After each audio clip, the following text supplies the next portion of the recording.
Everyday you had to read the Bible.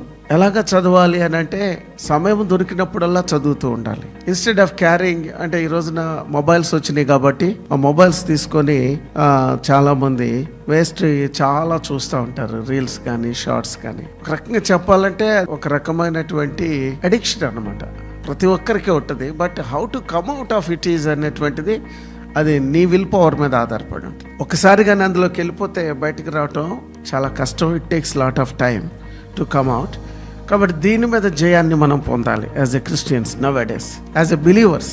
Christians అనే మాట కంటే నేను ఎక్కువ బిలీవర్స్ అని యూజ్ చేస్తాను, గుర్తుంచుకోండి. దాని బదులుగా బైబిల్నే మీరు సెల్ ఫోన్లో, ఇప్పుడు బైబిల్ క్యారీ చేయటం కష్టంగా ఉంటుంది కాబట్టి సెల్ ఫోన్ క్యారీ చేస్తున్నాం కాబట్టి, బికాజ్ అది పార్ట్ ఆఫ్ లైఫ్ అయిపోయింది. You have to, without phone it is very difficult to carry the life అన్నట్లుగా అయిపోయింది. మన జీవితంలో ఒక గుండెకాయలాగా అయిపోయింది.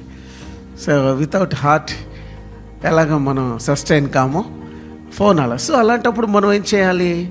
ఎస్, పాజిటివ్గా దానిని ఫర్ అవర్ స్పిరిచువల్ ఎన్రిచ్మెంట్ కోసం బైబిల్ని అందులో వాడుకోవచ్చు.